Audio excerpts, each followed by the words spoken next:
Hello everyone, welcome back to our channel.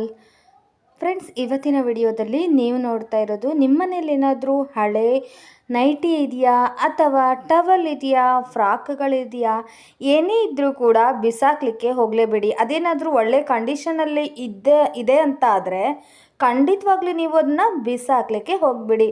ಒಳ್ಳೆ ಕಂಡೀಷನಲ್ಲಿ ಇರುವಂತಹ ಬಟ್ಟೆಗಳನ್ನು ನೋಡಿ. ಈಗ ಫ್ರಾಕು ತುಂಬ ಚೆನ್ನಾಗಿದೆ, ಸ್ವಲ್ಪ ಕೂಡ ಅದು ಲಡ್ಡಾಗಿಲ್ಲ ಬಟ್ಟೆ, ಬಟ್ ಇಲ್ಲಿ ಸ್ವಲ್ಪ ಹೊಲಿಗೆ ಬಿಚ್ಚಿದೆ. ಸೊ ಹಾಗಾಗಿ ನಾನೇನು ಮಾಡ್ತಾ ಇದ್ದೀನಿ, ಈ ಫ್ರಾಕನ್ನು ಕಟ್ ಮಾಡಿಬಿಟ್ಟು ಒಂದು ಉಪಯುಕ್ತವಾದಂತಹ ವಸ್ತುನ ರೆಡಿ ಮಾಡ್ತಾ ಇದ್ದೀನಿ. ಸೊ ಹಾಗಾಗಿ ಯಾರೂ ಕೂಡ ವಿಡಿಯೋನ ಸ್ಕಿಪ್ ಮಾಡ್ದೇ ಎಂಡ್ವರೆಗೂ ನೋಡಿ. ಮೊದಲನೇದಾಗಿ ನಾನೇನು ಮಾಡ್ತಾ ಇದ್ದೀನಿ, ಈ ಫ್ರಾಕನ್ನು ಹಾಸ್ಕೊಂಡ್ಬಿಟ್ಟು ನೋಡಿ 2 ಪಾರ್ಟಾಗಿ ಇಲ್ಲಿ ಇದನ್ನು ಕಟ್ ಮಾಡ್ಕೊಳ್ತಾ ಇದ್ದೀನಿ. ಮೇಲ್ಗಡೆ ಪಾರ್ಟನ್ನು ನನಗೆ ಬೇಡ ಇವಾಗ. ಸೊ ಹಾಗಾಗಿ ಅದನ್ನು ಕಟ್ ಮಾಡಿ ತೆಗಿತಾ ಇದ್ದೀನಿ. ನಿಮಗೆ ಆಲ್ರೆಡಿ ಇವಾಗ ನಮ್ಮ ಚಾನಲ್ನಲ್ಲಿ ನೀವು ನೋಡ್ತಾ ಇರ್ಬೋದು, ಹಳೆ ಬಟ್ಟೆಗಳಿಂದ ನೀವು ಯಾವ್ಯಾವ ರೀತಿ ರಿಯೂಸ್ ಮಾಡ್ಕೋಬಹುದು ಅದನ್ನು ಅಂತ ಹೇಳಿ ನಾವು ಈಗ ಆಲ್ರೆಡಿ ತುಂಬ ವಿಡಿಯೋ ತೋರಿಸಿದ್ದೀವಿ. ಸೊ ಹಾಗಾಗಿ ನಮ್ಮ ಚಾನಲ್ನ ನೋಡ್ತಾನೆ ಇರಿ, ನಿಮಗಿನ್ನೂ ಉಪಯುಕ್ತವಾಗಿರುವಂತಹ ವಿಡಿಯೋಗಳು ಸಿಗ್ತಾನೆ ಹೋಗುತ್ತೆ. ನೋಡಿ, ಮೇಲ್ಗಡೆ ಭಾಗವನ್ನು ನಾನು ಕಟ್ ಮಾಡ್ಕೊಂಡ ನಂತರ ಮತ್ತೆ ನಾನು ಸೈಡಿಗೆ ಇದನ್ನು ಕಟ್ ಮಾಡ್ಕೊಳ್ತಾ ಇದ್ದೀನಿ. ಇದು ಫುಲ್ ಇವಾಗ ಓಪನ್ ಆಗುತ್ತೆ. ಇದು ಫ್ರಾಕಿಗೆ ಹೆಂಗೆ ಡಬಲ್ ಲೇಯರ್ ಇತ್ತಲ್ವಾ, ಇದನ್ನು ನಾವು ಹೀಗೆ ಕಟ್ ಮಾಡ್ಕೊಂಡ್ಬಿಟ್ರೆ ಸೈಡಿಗೆ ಫುಲ್ಲು ಸಿಂಗಲ್ ಲೇಯರ್ ಆಗಿ ಪೂರ್ತಿ ಓಪನ್ ಆಗಿರುತ್ತೆ. ನೋಡಿ, ಈ ರೀತಿ ಕಟ್ ಮಾಡ್ಕೋಬೇಕಾಗತ್ತೆ ಇವಾಗ ನೀವು. ನೋಡಿ, ಈ ಫ್ರಾಕ್ಗಳೆಲ್ಲ ಒರೆಸ್ಲಿಕ್ಕೂ ಬರಲ್ಲ, ಹಾಗೇ ನಮಗೆ ಹಾಕಲಿಕ್ಕೂ ಆಗ್ತಿಲ್ಲ ಅಂತ ಹೇಳಿ ನೀವೇನು ಮಾಡ್ತೀರಿ, ಬಿಸಾಕ್ಬಿಡ್ತೀರಿ ಅಲ್ವಾ. ಸ್ವಲ್ಪ ದಿನ ಆದ ತಕ್ಷಣ ಅಥವಾ ಇದು ಹಾಕಿ ಬೇಜಾರಾಯಿತು ಅಂದ ತಕ್ಷಣ ನಾವೇನು ಮಾಡ್ತೀವಿ, ಬಟ್ಟೆಗಳನ್ನು ಬಿಸಾಕ್ಬಿಡ್ತೀವಿ. ಬಟ್ ಇದು ಕಾಟನ್ ಆಗಿದ್ದರೆ ಸ್ವಲ್ಪ ಒರೆಸ್ಲಿಕ್ಕಾದರೂ ನಾವು ಯೂಸ್ ಮಾಡ್ತೀವಿ. ಬಟ್ ಕಾಟನ್ ಅಲ್ಲ ಅಂತ ಅಂದ್ಕೊಳ್ಳಿ, ಆಗ ನಮಗೆ ಉಳಿದಿರೋದೇನು ಬಿಸಾಕೋದಷ್ಟೇ ಆಗಿರುತ್ತೆ. ಸೊ ಈ ಥರ ನಮಗೆ ಕಾಟನ್ ಅಲ್ಲದೆ ಇರೋಂತಹ ಬಟ್ಟೆಗಳನ್ನು ಯಾವ ರೀತಿ ಯೂಸ್ ಮಾಡಬಹುದು ಅಂತ ನಾನೀಗ ತೋರಿಸ್ತಾ ಇದ್ದೀನಿ. ನೋಡಿ, ಈ ಫ್ರಾಕನ್ನು ನಾನು ಪೂರ್ತಿ ಸಿಂಗಲ್ ಲೇಯರ್ ಆಗಿ ಈ ರೀತಿ ಕಟ್ ಮಾಡ್ಕೊಂಡಿದ್ದೀನಿ. ನಿಮ್ಗೆ ಆಲ್ರೆಡಿ ನಾನು ತೋರಿಸಿದ್ದೀನಿ, ಮೇಲ್ಗಡೆ ಭಾಗವನ್ನು ಕಟ್ ಮಾಡಿ ತೆಗೆದಿದ್ದೀನಿ. ಹಾಗೆಯೇ ಸೈಡ್ ಇದ್ದಿದ್ದ ಹೊಲಿಗೆನೂ ಕೂಡ ನಾನು ಬಿಚ್ಚಿದ್ದೀನಿ. ಈಗ ಪೂರ್ತಿ ಒಂದೇ ಲೇಯರ್ ಆಯಿತು. ಇದಾದ ನಂತರ ನೋಡಿ, ಒಂದು ಹಳೆಯದಾದಂತಹ ನಾನಿಲ್ಲಿ ಟವಲನ್ನು ತೊಗೊಂಡಿದ್ದೀನಿ. ಏನಾದರೂ ಕಲೆ ಆಗಿತ್ತು ಅಂತ ಹೇಳಿ ನಾವು ಬಿಟ್ಬಿಟ್ಟಿರ್ತೀವಲ್ವಾ, ಅಥವಾ ಇದು ಒರೆಸಿ ಬೇಜಾರಾಯ್ತಪ್ಪ, ತುಂಬ ಹಳೇದು ಅಂತ ಕೂಡ ನಾವು ಬಿಟ್ಟಿರ್ತೀವಿ. ಸೊ ಅಂಥ ಟವಲನ್ನು ನಾನೀಗ ಯೂಸ್ ಮಾಡಿಕೊಂಡು ಒಂದು ವಸ್ತುನ ನಾನು ರೆಡಿ ಮಾಡ್ತಾಯಿದ್ದೀನಿ. ನೀವು ಅದಕ್ಕಾಗಿ ಏನು ಮಾಡಬೇಕು ಅಂದರೆ ನೋಡಿ, ಈ ಟವಲನ್ನು ಎಡ್ಜಿರುತ್ತಲ್ಲ, ಅಂಚಿರುತ್ತಲ್ವ, ಕರೆಕ್ಟಾಗಿ ನೋಡಿ ಆ ಟವಲ್ ಸೈಜಿಗೆ ನಾವೇನು ಮಾಡಬೇಕು, ಇದನ್ನು ಕಟ್ ಮಾಡ್ಕೋಬೇಕು. ಈ ಫ್ರಾಕ್ ನಾವೇನು ಕಟ್ ಮಾಡ್ಕೊಂಡ್ವಲ್ಲ ಬಟ್ಟೆನ, ಅದನ್ನು ನೋಡಿ ಹೀಗೆ ಅಳತೆ ನೋಡಿಕೊಂಡು ನೀವು ಅದು ಟವಲ್ ಎಷ್ಟಿದೆಯಲ್ಲ ಅಳತೆ, ಅದೇ ಅಳತೆಯಲ್ಲಿ ನೀವು ಇದನ್ನು ಕಟ್ ಮಾಡ್ಕೋಬೇಕು. ಇದು ಜಾಸ್ತಿ ಇರೋ ಕಾರಣ ನಾನೇನು ಮಾಡ್ತೀನಿ, ಈಗ ಅದನ್ನು ಕಟ್ ಮಾಡ್ಕೊಂಡು ತೊಗೊಬಂದಿದ್ದೀನಿ. ಆಯಿತಾ, ಅದು ತೊಗೊಬಂದು ಹಾಗೆ ಹೊಲಿಗೆನೂ ಕೂಡ ಹಾಕ್ಕೊಂಡಿದ್ದೀನಿ. ನೋಡಿ, ನಾನೀಗೇನು ಅಂಚಲ್ಲಿ ತೋರಿಸಿದ್ನಲ್ಲ ನಿಮಗೆ, ಆ ಪೂರ್ತಿ ನೋಡಿ ಅಂಚನ್ನು ನಾನಿಲ್ಲಿ ಹೊಲಿಗೆ ಹಾಕ್ಕೊಂಡು ಬಂದಿದ್ದೀನಿ.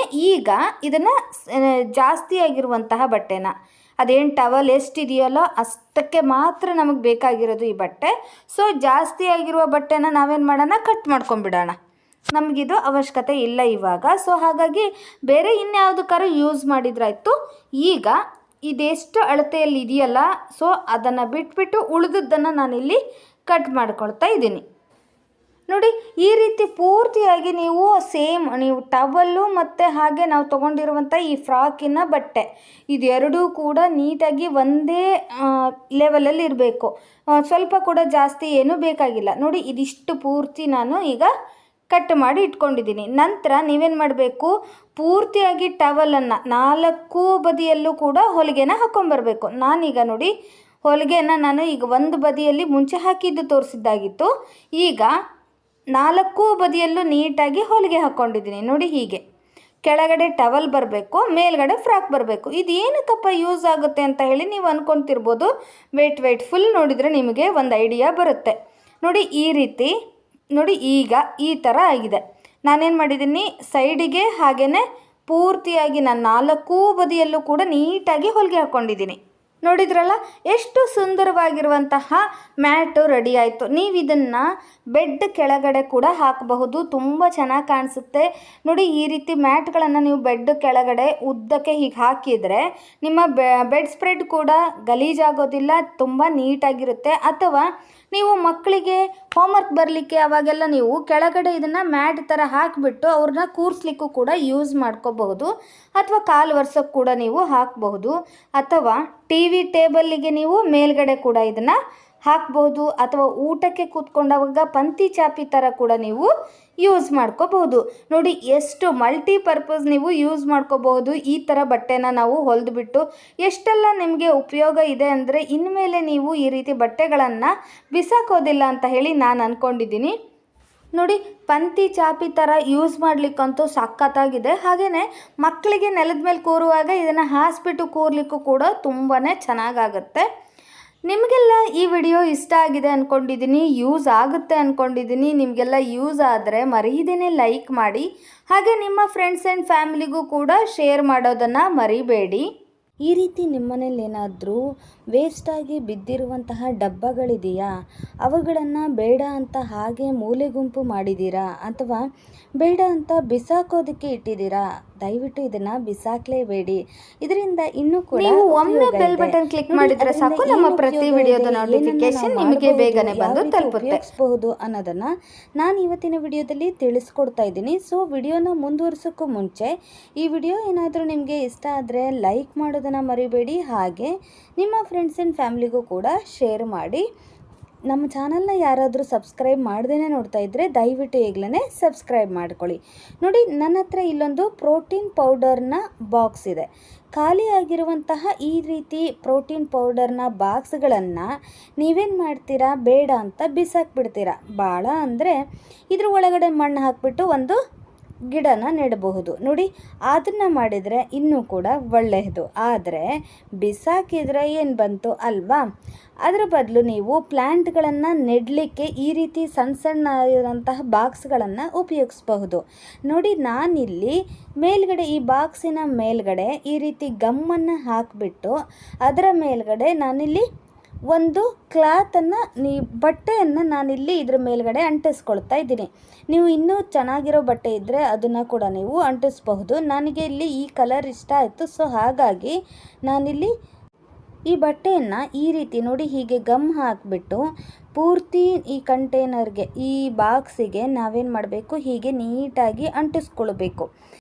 ಅಥವಾ ನೀವು ಬಟ್ಟೆ ಅಂಟಿಸೋದು ಬೇಡ ಅಂತ ಅನಿಸಿದರೆ ನಿಮಗೆ, ನೀವು ಕ್ರಾಫ್ಟ್ ಪೇಪರ್ಗಳಿದ್ದರೆ ಆ ಕ್ರಾಫ್ಟ್ ಪೇಪರ್ನ ನೀವು ಈ ರೀತಿ ಗಮ್ ಹಾಕಿಬಿಟ್ಟು ನೀವು ಅಂಟಿಸ್ಕೊಳ್ಬಹುದು.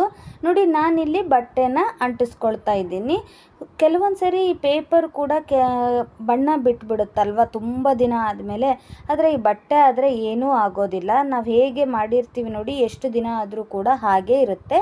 ಸೊ ಹಾಗಾಗಿ ನಾನಿಲ್ಲಿ ಬಟ್ಟೆಗೆ ನೋಡಿ ಗಮ್ಮನ್ನು ಹಾಕಿಬಿಟ್ಟು ಈ ರೀತಿ ಡಬ್ಬಿಗೆ ನೋಡಿ ಈ ರೀತಿ ಗಮ್ಮನ್ನು ಹಾಕಿಬಿಟ್ಟು ನಾವು ಈ ರೀತಿ ಪೂರ್ತಿಯಾಗಿ ನೀಟಾಗಿ ನಾನು ಹೀಗೆ ಅಂಟಿಸ್ಕೊಳ್ತಾ ಇದ್ದೀನಿ. ಪೂರ್ತಿ ಡಬ್ಬಕ್ಕೂ ಕೂಡ ನೀವು ಈ ರೀತಿ ಅಂಟಿಸ್ಕೊಂಡ್ಬಿಟ್ಟು ನಂತರ ಎಕ್ಸ್ಟ್ರಾ ಇರುವ ಕ್ಲಾತನ್ನು, ಎಕ್ಸ್ಟ್ರಾ ಇರುವಂತಹ ಬಟ್ಟೆಯನ್ನು ನೀವೇನು ಮಾಡಬೇಕು, ಅದನ್ನು ಕಟ್ ಮಾಡಿಬಿಡಿ. ನೋಡಿ, ನಾನೀಗ ಇದನ್ನು ಪೂರ್ತಿಯಾಗಿ ಅಂಟಿಸ್ಕೊಂಡ್ಮೇಲೆ ಎಕ್ಸ್ಟ್ರಾ ಇರೋ ಬಟ್ಟೆನ ಕಟ್ ಮಾಡ್ಕೊಂಡು ಬಂದು ತೋರಿಸ್ತೀನಿ ನಿಮಗೆ. ನೋಡಿ, ಕಟ್ ಮಾಡೋದನ್ನು ಕೂಡ ತೋರಿಸ್ತೀನಿ. ಜಾಸ್ತಿ ಕಟ್ ಮಾಡಿ ತೀರ ಹತ್ತಿಗೆ ಮಾತ್ರ ಕಟ್ ಮಾಡೋಕ್ಕೆ ಹೋಗ್ಬಿಡಿ, ಯಾಕಂದರೆ ಬಿಚ್ಕೊಳ್ಳೋ ಚಾನ್ಸಸ್ ಇರುತ್ತಲ್ವ. ಸೊ ಹಾಗಾಗಿ ಈ ರೀತಿ ಇದನ್ನು ಪೂರ್ತಿಯಾಗಿ ಅಂಟಿಸಿದಾದಮೇಲೆ ಸ್ವಲ್ಪ ಇದನ್ನು ಡ್ರೈ ಮಾಡೋಕ್ಕೆ ಬಿಟ್ಬಿಡಿ. ನಂತರ ಇದನ್ನು ನೀವು ನೋಡಿ ಹೀಗೆ ಎಕ್ಸ್ಟ್ರಾ ಬಂದಿರುವಂತಹ ಬಟ್ಟೆನ ನಾನು ಈ ಥರ ಕಟ್ ಮಾಡ್ಕೊಳ್ತಾ ಇದ್ದೀನಿ. ನೋಡಿ, ಇದನ್ನು ಫಟಾಫಟ್ ಅಂತ 5 ನಿಮಿಷದಲ್ಲಿ ನಾವು ರೆಡಿ ಮಾಡಿಬಿಡಬಹುದು.